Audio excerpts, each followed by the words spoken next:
He wants to thank his wife, and he puts over his wife. Thanks, AJ Lee. You're strong, you're mean when you need to be, you're an ass kicker, you never give up, you're always by my side. No, she's not. What the hell is she? She's nowhere to be seen. Showed up at WrestlePalooza, haven't seen her since, so to claim she's always by your side, that's a lie, CM Punk. That is a lie. Then he thanks the fans. Generic babyface drop here. And then he wanted to thank Jey Uso for giving him a great match. He wants to be friends with Jey Uso, but he understands if they can't be, because when he came back almost 2 years ago, he said he wasn't here to make friends, he was here to make money. And it got me thinking, damn, CM Punk's been back almost 2 years, and he's almost achieved fuck all. I mean, when you think about what he's done in 2 years, it's insane. He had like a 5-minute world title reign, where he beat Gunther, lost it. Then he's got it back right now, but that's current. I mean, apart from that, what has he done? He held the world title for 5 years, and he had one good match against Drew McIntyre. Now, people will pretend his entire feud with Drew was great. I mean, it really wasn't. It may have been the best thing that WWE was giving us at the time, but that wouldn't exactly be hard. They were fighting over a bracelet, for fuck's sake. I mean, Drew broke this bracelet, and CM Punk was almost crying his eyes out. You know, it just didn't make any sense. The Hell in a Cell match was good, but apart from that, CM Punk's not really done a lot. That is the point I'm trying to make. His return has been a flop. If you told me that this is what CM Punk's return would have amounted to when he did return at the end of 2023, I'd say bullshit. I'd say, nah, no way. CM Punk's return will not be that bad. CM Punk returning to WWE will be better than that. But lo and behold, 2 years later, I was wrong. You know, it's fucking sucked. Gotta be honest. And I used to like Punk. I used to think Punk. I think Punk in 2011, 2012, 2013, he was like the number 2 guy to John Cena, because everybody is number 2 to Big Match John. But he was a decent number 2. He was a good number 2. There was good stuff. The Summer of Punk, his reigns, his heel reign, his 434-day title reign, it was good. But unfortunately, he's no longer good. He fucking sucks. Everything that made him good, or everything that felt like it made him good back then, is just no longer. It's no longer there. But yeah, Punk comes out. He wants to thank Jey Uso, the fans, and his wife for whatever reason. Then he takes a dig at Seth Rollins. He starts swinging the world title around and says, that one's for you, Seth, but if you come back and get him my business, I'll put you back on the couch. So that's it. He then says there's a lot of people he wants to punch in the face. He said he wants to be a fighting champion. If you want some, come get some. Don't know if that offer extends to John Cena. Can John Cena become the never-seen 18-time world champion? Who knows? But then Braun Breaker, Bronson Reed, and Paul Heyman, they're 3 people that Punk wants to punch in the face. He says that there's a locker room of killers, and if he doesn't hold on to the title.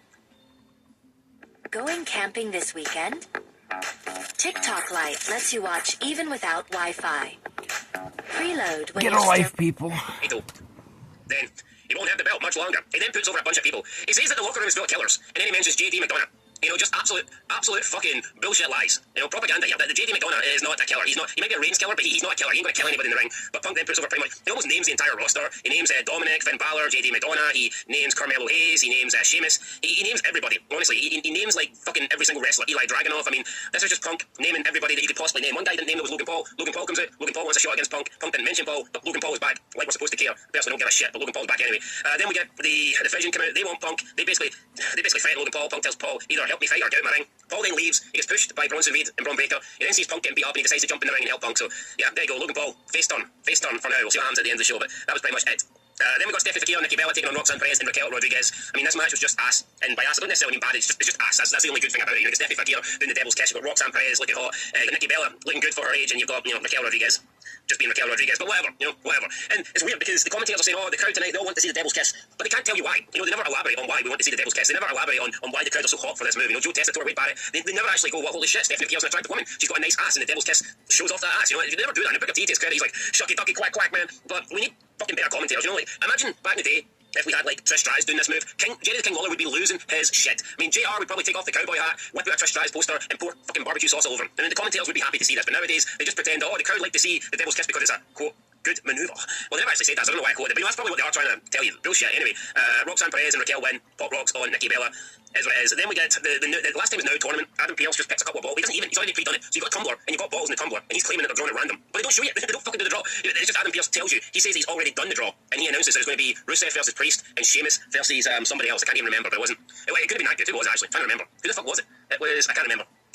It was Rusev versus. Oh, it was Rusev versus Priest and Nakamura versus the other guy whose name. Now I forget the last person. I said, Jesus Christ, I'm just Sheamus. So Nakamura versus Sheamus and Priest versus Rusev. But we didn't get to actually see any of these picks. We just got to see the tumbler, and Adam Pearce had already supposedly drawn them at random, you know. And then he says, oh, up next it's my good buddy Nick Aldis. He'll do the same thing on SmackDown. Well, why not actually give us something good? Why can't we see the draw being made? You remember the Royal Rumble people used to pick their own ball and have a look at the number? We can't even do that now. Even something fun, even something throwaway like that is taken away from us. Adam Pearce has just already pre-picked it. Why doesn't he fucking pre-pick? Triple H just knows out of his fucking ass if he wants to pick things. Anyway, screw Adam Pearce. Bones in the scrapyard. Scrap daddy. So guys sucks. Right, moving on to who sucks. We've got Penta versus El Grando El Maricano with the Los Americanos. Honestly, this is just 2 fucking guys in masks fighting, and if one of them's not Rey Mysterio, then we don't care. We just don't care. And guess what? None of them are Rey Mysterio, so therefore we do not give a shit about this match. That's how it works. If you're a wrestler with a mask, unless there's a reason for you wearing that mask like a Kane, or even if you're like Mick Foley, but unless you've got a reason for wearing the mask like Mr. America, brother, you know, then we don't give a shit about you. If you're just a Mexican with a mask on, then you can just, you know, go back to Mexico. You can hop the border because we don't care unless your name is Rey Mysterio. So that's what it is. Go to Triple A. We don't need more Mexicans, man. We need people with character. No, but seriously, like, you can't just stick a mask on someone and think that they're good when they're not good. Then we've got Jey Uso and Punk backstage. They're going to take on the Vision tonight in a tag team match. Blue. I'm not really excited for this, but whatever. Some people are. Good for them. I certainly don't care. We've got Kabuki Warriors promo. Gary saying like, oh, I don't want the fist bit to Asuka. And then Asuka's like, oh, that's funny. Everyone needs to recognize I am the true legend of the women's division. Yeah. Anyway, they're taking on Bayley and Bailey and someone else. The Bird Woman, yes, Lyra Valkyria, that's the one. Lyra Valkyria. Then we've got Dominic Rey Mysterio segment. So Dominic is saying, I'm the Intercontinental Champion, I've 100% proved I'm the best luchador, I'm the greatest Intercontinental Champion, I'm the greatest man, nobody can stop me. Ray returns, and Ray feels like he's insulted, and then he names a bunch of Mexicans that are better than his son, essentially, and then Dominic's like not having it. Dominic says, keep my name out of your mouth, you know, you're just back because I've made a name for myself, I put the Mysterio name on the map, and now you're back to try and make money off of me. Rey Mysterio says that Dominic can disrespect Ray all he wants, but Ray won't sit back and let him disrespect Lucha. So then Ray says, while I'm still around, you're never going to be the man in this ring. Then he says, when I'm still around, you're never going to be the greatest luchador, and when I'm still around, you're never going to be the greatest Mysterio. Then Dominic and Ray start fighting. Ray ducks a cheap shot from Dominic and then hits a 619. Ray at 50 years old still looks good. I mean, this was alright, but honestly, this should be for the world title. These two guys are too good. Not that, well, I mean, maybe not necessarily, but I think it's frustrating that it's like Ray at his age is just like limited to the Intercontinental title. They could just do more with Rey Mysterio. You know, he's better than what you've got in the main event scene. If Punk at 40 can be a WWE champion, then why can't Mysterio at 50? You know, I just don't quite get it, but whatever. Obviously, Ray and Dominic, they're seen right now in the mid card, whereas other people, it just sits wrong with me that Ray's in the mid card and Jey Uso and Bronson Reed are in the fucking main event. That's just wrong. When I get Becky Lynch coming out and speaking about everybody that is wrong to her, says that she's got a hot husband at home. Good for her. Then says that some referee's been screwing her, cheating her. She says she's the best ever do it in Sports Illustrated and Bleacher Report agree with her. You know, this is just her putting over fucking websites that talk about wrestling. How fucking sad. You know, Austin would never come out in '99 and go, what? I'm the best because Dave Meltzer said so. I mean, fuck no. It wouldn't happen. And then Becky says that the next time she gets in the ring with Maxine Dupri is going to be the biggest mistake of Maxine's career. So there you go. We then got Bailey and Lyra versus the Kabuki Warriors. Kabuki Warriors win. Asuka counters a move from Lyra and puts in the Asuka clutch or whatever, the Asuka sandwich. I don't know what it's called. The Asuka lock. Fuck it. Just put it's like a rear chicken wing Bob Backlund style maneuver. Sticks her in it and Lyra taps out. Then Alexa and Charlotte run down to make the save. The Kabuki Warriors leave. Asuka starts dancing like a retard, and Alexa and Charlotte just hold the belts up into the air because that's all they've got nowadays. If you're a champion, that's what you're limited to in WWE. You just come out, you stand in the ring, you look at your opponent, your challenger, and you hold your belt up above your head, and that's it. That is the creative for every single champion in wrestling today. Doesn't matter whether it's a mid-card world or tag team champ. That's it. That's all they've got. Look at your opponent, look at your challenger, lift your hand, raise the belt above your head, and Triple H thinks that's great TV. I mean, honestly, what's the fucking point? I mean, Alexa and Charlotte, that's their only appearance of the night just to do that shit. Makes no sense, guys. Garbage. Have you ever wanted to... Well, now you can. I'm about to show you how. First, get on the Suno mobile app. Hit create, tap the audio button, record your voice, la la la la la la la la la la. Add your style. Really pushing gayness. Of the night just to do that shit. Makes no sense, guys. Garbage. Right. After this, what did we get?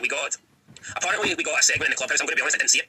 I'm looking at the results here. Apparently, that's what we got, but not a mask screen, buddy, so, it could have been good. I can't really comment. Then we got Natalya being congratulated for the release of her book, The Last Heart Beaten, and it's like, I just don't feel comfortable. I mean, I guess it doesn't really matter how I feel about it, but it doesn't feel right. You know, it just doesn't feel right that Natalya, even the wording of the book, where she's basically wrote this book saying the last heart beaten, which is alluding to the fact that all the other hearts are dead. Now, I know Bret Hart is alive, not well, because he's got, what's it to say, Trump derangement syndrome. Well, he's got GDS, he's got Goldberg derangement syndrome, and he just bashes Goldberg 24/7. By the way, it's like, you're an irrelevant heart. You know, the Hart family, one of the most overrated families in wrestling. You know, Cody Rhodes' song where it says there's more than one royal family in professional wrestling? That song's bullshit. That song is lying to you. That song's fake. The only family that matters is the McMahon family, because the McMahon family is made up of Vincent Kennedy McMahon. When it comes to wrestling, he is the royalty. Hart family, over fucking rated. Bret and Owen were good, and that was it. You know, the rest were just kind of there. Yeah, Bulldog was not bad or whatnot, but he leached off the darts, didn't he? He leached off Bret Hart. He had that big match with Bret at SummerSlam. That pretty much made his career. Jim Neidhart, he just tagged along. I mean, he literally tagged along with Bret Hart to be tag champs. I mean, that's it. Brian Pillman Jr. wasn't really related to them, but he kind of hung around with them, didn't do anything. Tyson Kidd, absolute jobber, only in there because he married Natalya. Then you got David Hart Smith, who, I mean, I think he's still wrestling these days, but what did he accomplish in WWE? Absolutely nothing. So the Hart family, fuck that book, I wouldn't buy it. What waste of paper. Honestly, Natalya should be sentenced to prison for crimes against humanity, crimes against trees. How many trees had to die just so that shitty book could be printed, you know? Doesn't make any sense to me. Right, anyway, up next, AJ Styles and Dragon Lee versus the Judgment Day for the World Tag Team Championships. Boring. AJ Styles wins with Styles Clash on JD. Sheamus came out and stopped Dominic from interfering. Just real garbage stuff. Then we move into the main event. So it was it was CM Punk and Jey Uso versus The Vision. And then they start brawling towards the end of this match, and the referee, for whatever reason, just calls it a no contest, because I guess, why not? They're lazy and they just don't want anyone to take a pinfall. They don't want anyone to take a loss. So it just ends in a no contest, a random no contest. Then the Brawns get the better of the brawl. Logan Paul runs down with brass knucks on his hand because he wants to make the save. Babyface Logan Paul. Then he turns on CM Punk and smacks him on the jaw. And then Paul Heyman's got this shocked look, like someone's just taken $10 out of his bank account and he can't handle it, he's going to die. So he's looking shocked. You know, just like he pretended to be shocked when he was the owner of ECW and he was pretending that, oh, we're going up against WWE, oh, I don't know, your paychecks went, oh, I need to contact the bank, Tommy Dreamer. No, this guy's got a career of just robbing people and stealing their fucking money. And now he's stealing money off WWE. Paul Heyman is the same shit. I mean, every single week something will happen. And he's got that shocked look on his face like he can't fucking believe it. Everyone can believe it. It was so predictable. No, Logan Paul turns around, decks CM Punk, and Paul Heyman is acting like it's like the biggest surprising thing he's ever seen in his life. You know, Paul Heyman really fake, sorry, and phony acting. And then Logan Paul gets in the ring and he just hands Heyman not the nunchucks, the brass knucks. Guys, it's like what? It's like 6 a.m. I haven't had any sleep in well over 24 fucking hours. So forgive me if I'm getting the names wrong and I'm mispronouncing things and if I'm missing half the show. But fuck it, I'm really tired, and that's where we're going to end it. So there you go. Logan Paul turns heel. You'll probably be the first person to challenge CM Punk. I personally don't give a shit. I did enjoy the Mysterio segment. So therefore, this Raw is getting I'll give it a 2 out of 10. I will give it a 2 out of 10. And I don't know why I'm giving it an extra one. I don't know. Combination of maybe, it just feels a bit fresh with CM Punk now being the new champ. I guess they brought back Logan Paul, even though nobody wants Logan Paul back. We got to see some Roxanne Perez and Fakir's ass, Devil's Kiss, so maybe that's going to bump up to a 2. The Mysterio promo, new champion, feeling a little bit fresh, and yeah, why not? Roxanne and Stephanie Fakir and all the ass cheeks on show, that bumps up to a 2 out of 10, guys. So that's it. Let me know your thoughts down below. I'm giving Raw 2 out of 10. Catch you in the next one. Now it's time to catch some sleep. Till next time, boots.